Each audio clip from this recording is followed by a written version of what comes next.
Baik, selamat berjumpa kembali dengan saya Wiwi Yulianti, tentu saja di perkuliahan mata kuliah Bahasa Indonesia. Dan selamat berjumpa kembali, tentu saja saat ini kita akan berbicara tentang topik bahasan transformasi kalimat. Apa itu transformasi kalimat? Transformasi kalimat adalah kalau berdasarkan Kamus Besar Bahasa Indonesia, transformasi diartikan sebagai sebuah perubahan struktur gramatikal menjadi struktur gramatikal yang lain dengan cara menambah, mengurangi, dan juga menata kembali unsur-unsur di dalamnya. Kalau menurut ahli, transformasi itu berasal dari bahasa Inggris, transformation, yaitu proses mengubah bentuk bahasa menjadi bentuk-bentuk yang lain, baik dari bentuk sederhana ke bentuk yang kompleks ataupun sebaliknya ya, dari bentuk yang kompleks ke bentuk sederhana. Ini menurut Goris Keraf. Kalau menurut Kamus Bahasa Indonesia tadi perubahan struktur gramatikal menjadi struktur gramatikal yang lain, baik itu dengan cara penambahan, mengurangi atau menata kembali unsur-unsur di dalamnya. Transformasi kalimat bisa diambil kesimpulan bahwa proses mengubah bentuk bahasa menjadi bentuk-bentuk yang lain, baik dari bentuk sederhana ke bentuk kompleks ataupun juga dari bentuk yang kompleks ke bentuk sederhana. Di mana perubahan bentuk kalimat ini akan mempengaruhi pada perubahan makna kalimat yang dikandung. Jadi dengan kata lain, ketika kita ingin menyampaikan suatu pesan kepada pembaca ataupun juga pendengar, dengan mentransformasi kalimat kita akan mampu mentransfer apa yang ada di pikiran kita itu sama persepsi dengan apa yang ditangkap oleh pendengar ataupun juga pembaca. Jadi ini merupakan salah satu hal yang bisa kita lakukan untuk membuat pendengar ataupun juga pembaca memahami apa sebetulnya yang kita inginkan dari kalimat-kalimat yang kita tulis. Ini transformasi kalimat, terutama untuk Anda yang barangkali sedang menulis skripsi ataupun juga artikel. Dengan menggunakan transformasi kalimat, secara otomatis kalian akan bisa membuat variasi ataupun juga bentuk-bentuk kalimat sesuai dengan apa yang kalian inginkan.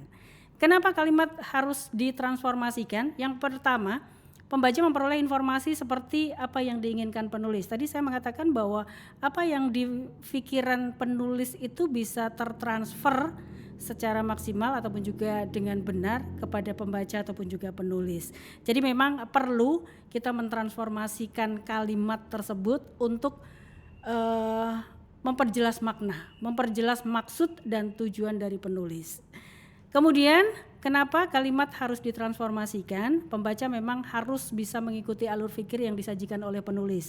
Dengan kita mentransformasikan kalimat berarti secara otomatis kita akan mencoba mempermudah pendengar ataupun juga pembaca mengetahui maksud dan tujuan tulisan kita.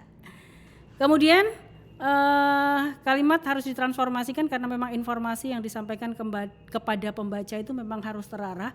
Jadi tidak salah ya ketika kita menuliskan sebuah kalimat, sebetulnya kita bertujuan ataupun juga memaknai tulisan ataupun juga kalimat yang kita buat itu seperti ini, tetapi pembaca ketika transformasi kalimat tidak tertransfer secara baik ataupun juga makna yang ada di pikiran penulis tidak tertransfer dengan baik, otomatis pembaca tidak akan menerima seperti apa yang dipersepsikan oleh penulis. Ada beberapa macam transformasi kalimat yang nanti bisa kita lakukan. Yang pertama adalah transformasi jeda. Ini perhentian sebentar dengan menggunakan tanda baca koma. Secara otomatis kita akan mampu memaknai kalimat demi kalimat yang berbeda. Nah, melalui transformasi jeda ini secara otomatis apa sih tujuan kita menuliskan satu kalimat tersebut? Apa sih yang kita harapkan dari tulisan kita tersebut? Contoh yang pertama, Ibu Haryanti seorang dokter. Ini tidak ada tanda jeda di situ. Ibu Haryanti seorang dokter. Kita ingin mengatakan bahwa Ibu Haryanti seorang dokter. Di kalimat yang kedua, Ibu Haryanti seorang dokter. Ini memiliki makna, penulis ingin mengatakan kepada ibu bahwa Haryanti adalah seorang dokter. Jadi dengan menggunakan transformasi jeda ini kita mengarahkan, kita menggiring pembaca ataupun juga pendengar untuk tahu tujuan ataupun juga maksud dari dituliskannya kalimat ini. Kalimat yang ketiga, Ibu Haryanti seorang dokter. Apa sih yang ingin kita sampaikan kepada pendengar ataupun juga pembaca? Ibu Haryanti seorang dokter. Kita ingin mengatakan bahwa Ibu Haryanti adalah seorang dokter. Berbeda dengan kalimat yang kedua, Ibu Haryanti seorang dokter. Kita ingin mengatakan kepada ibu bahwa Haryanti itu adalah seorang dokter. Kemudian kalimat yang keempat, Ibu Haryanti seorang dokter.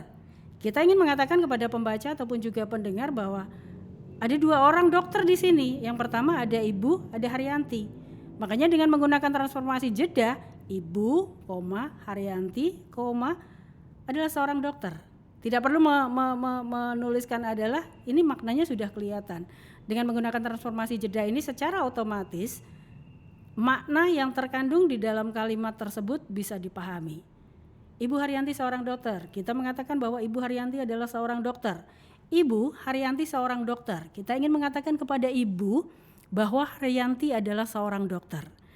Ibu Haryanti seorang dokter. Kita ingin mengatakan bahwa Ibu Haryanti adalah seorang dokter.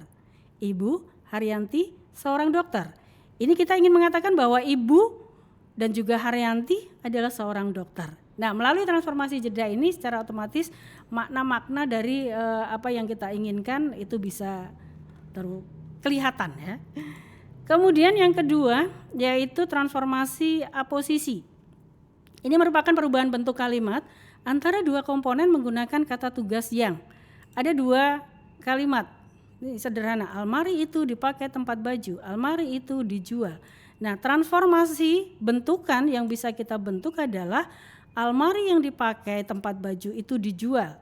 Dengan menggunakan kata tugas yang secara otomatis dua kalimat sederhana itu bisa kita jadikan menjadi kalimat kompleks. Almari yang dipakai tempat baju itu dijual. Ada satu kalimat lagi yang barangkali bisa kita gunakan untuk mentransformasikan dua kalimat sederhana tersebut menjadi kalimat kompleks. Almari yang dijual itu dipakai tempat baju.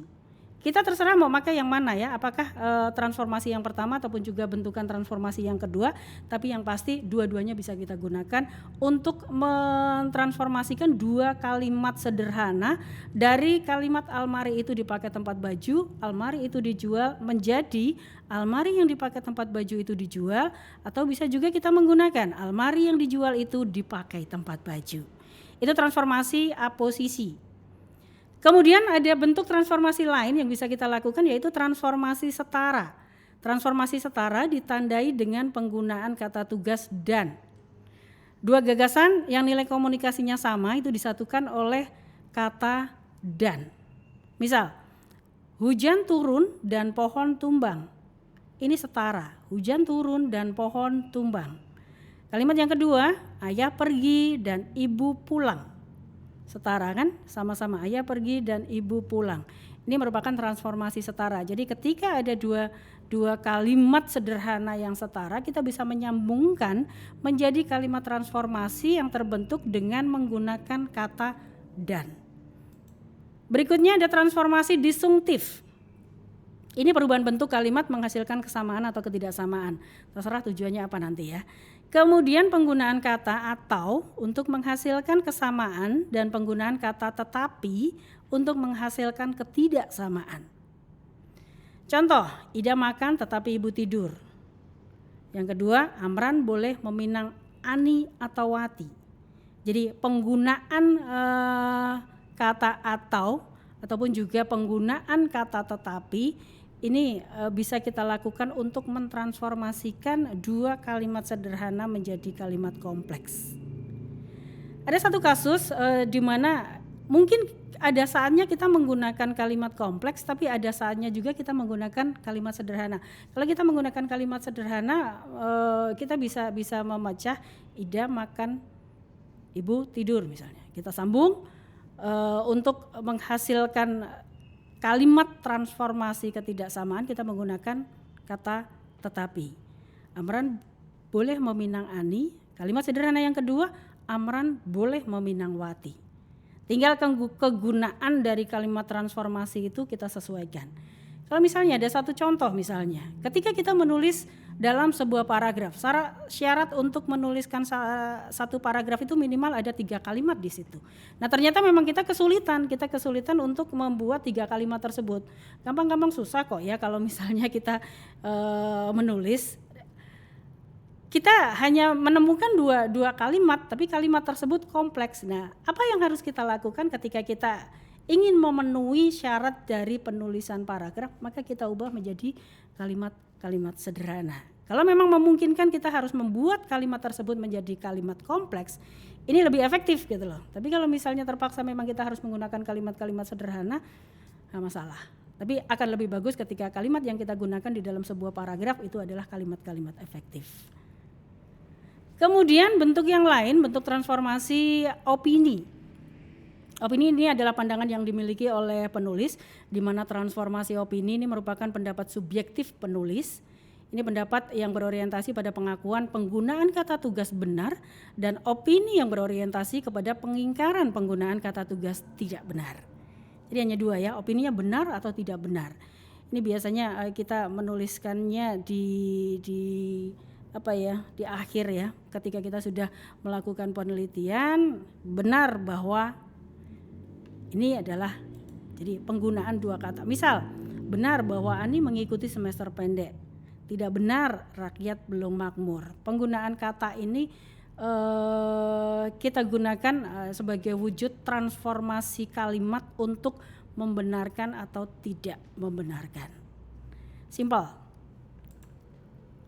Kemudian transformasi total, ada satu contoh, ayah pergi saya harus di rumah, ayah tidak pergi saya harus di rumah.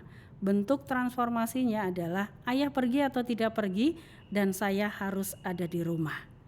Ini bentuk transformasi yang bisa kita gunakan ketika ada dua kalimat sederhana, ayah pergi saya harus di rumah, ayah tidak pergi saya harus di rumah. Bentuk transformasinya adalah itu tadi ya. Oke. Mungkin untuk transformasi kalimat hanya itu, dan satu hal yang memang harus kita utamakan, yaitu utamakan bahasa Indonesia, lestarikan bahasa daerah, kuasai bahasa asing. Terima kasih. Wassalamualaikum warahmatullahi wabarakatuh.